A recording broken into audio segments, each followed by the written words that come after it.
বদরের মহাযুদ্ধ, ঈমান বনাম শক্তির লড়াই। সিরাত পর্ব ১৩। বিসমিল্লাহির রহমানির রহিম। আসসালামু আলাইকুম প্রিয় ভাই ও বোনেরা, গত পর্বে আমরা জেনেছি কিভাবে মদিনায় ইসলামী রাষ্ট্র প্রতিষ্ঠিত হয়।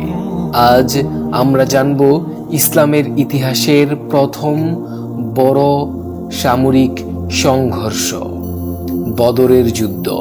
এটি সংঘটিত হয় ১৭ রমজান ২য় হিজরি ৬২৪ খ্রিস্টাব্দে। তখন মুহাম্মদ সাল্লাল্লাহু আলাইহি ওয়াসাল্লাম এর বয়স ছিল প্রায় ৫৫ বছর। যুদ্ধের কারণ: মক্কার কুরাইশরা মদিনার মুসলিমদের ধ্বংস করতে চাচ্ছিল। একটি বাণিজ্য কাফেলা সিরিয়া থেকে ফিরছিল, নেতৃত্বে ছিলেন আবু সুফিয়ান। মুসলিমরা কাফেলাটি আটকানোর পরিকল্পনা করলেন। কুরাইশ প্রায় ১,০০০ সৈন্যের বিশাল বাহিনী নিয়ে বের হয়। মুসলিমদের সংখ্যা ছিল মাত্র ৩১৩ জন। অসম শক্তির লড়াই: মুসলিমদের ছিল মাত্র ২টি ঘোড়া, ৭০টি ওট, অল্প অস্ত্র। অন্যদিকে কুরাইশদের ছিল ১,০০০ সৈন্য, ১০০ ঘোড়া, পূর্ণ সামরিক প্রস্তুতি। এটি ছিল ঈমান বনাম শক্তির লড়াই।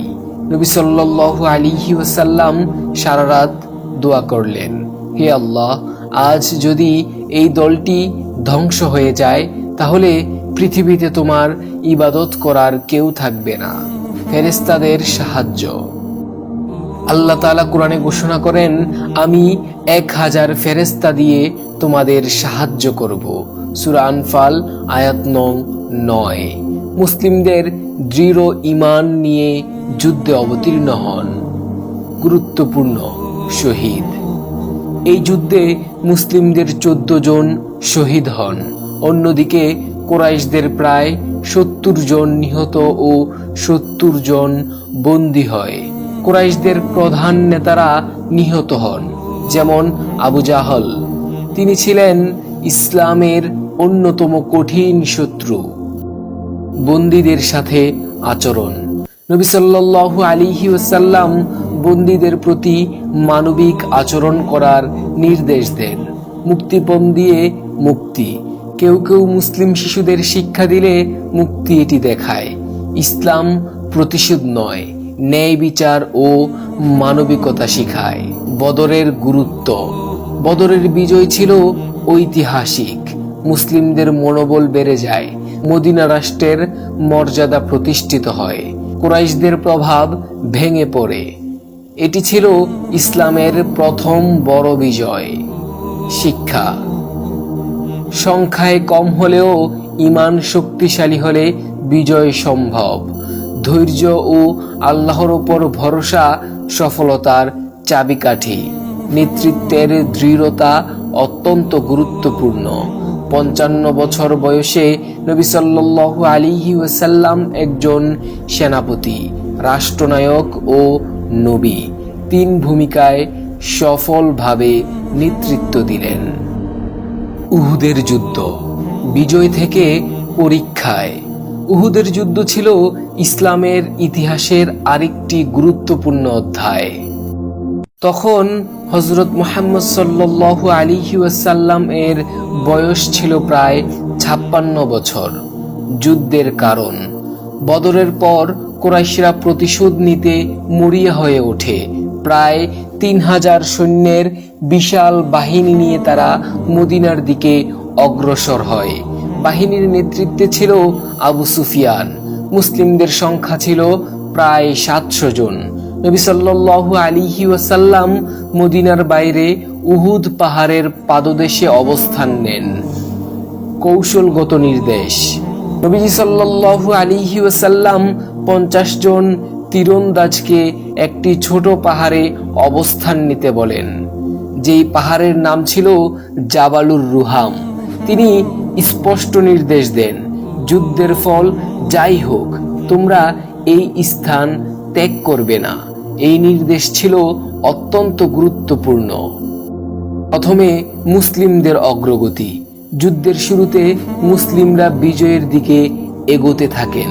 কুরাইশরা পিছু হটতে শুরু করে, কিন্তু কিছু তীরন্দাজ মনে করলেন যে যুদ্ধ শেষ হয়ে গেছে। তারা লুটের মাল সংগ্রহ করতে পাহাড় ছেড়ে নিচে নেমে আসেন। যুদ্ধের মোড় ঘুরে যায়। এই সুযোগে কুরাইশদের অশ্বারোহী দল পেছন দিক থেকে আক্রমণ করে। নেতৃত্বে ছিলেন খালিদ ইবনে ওয়ালিদ। তখনও তিনি ইসলাম গ্রহণ করেননি।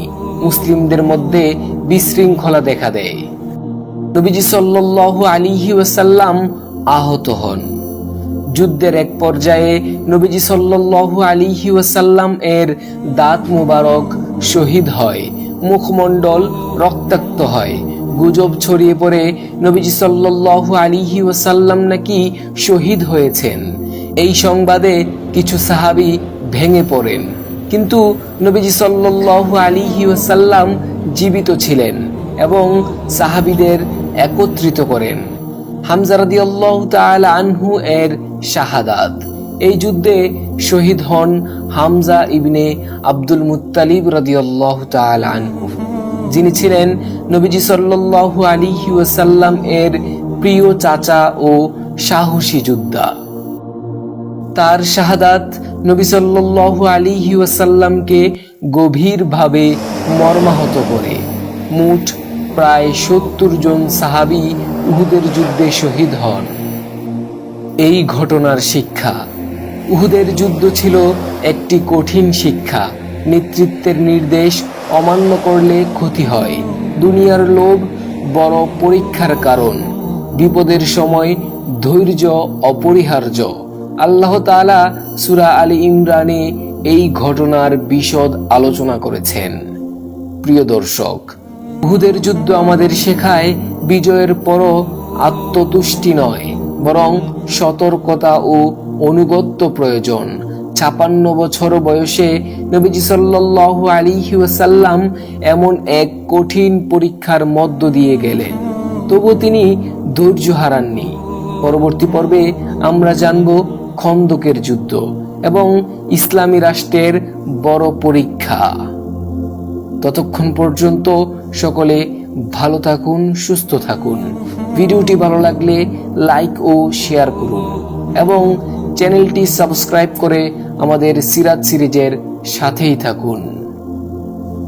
আল্লাহ পাক রব্বুল আলামিন আমাদের সকলকে সঠিক বুঝ ধারণ করার তৌফিক দান করুন। আমিন।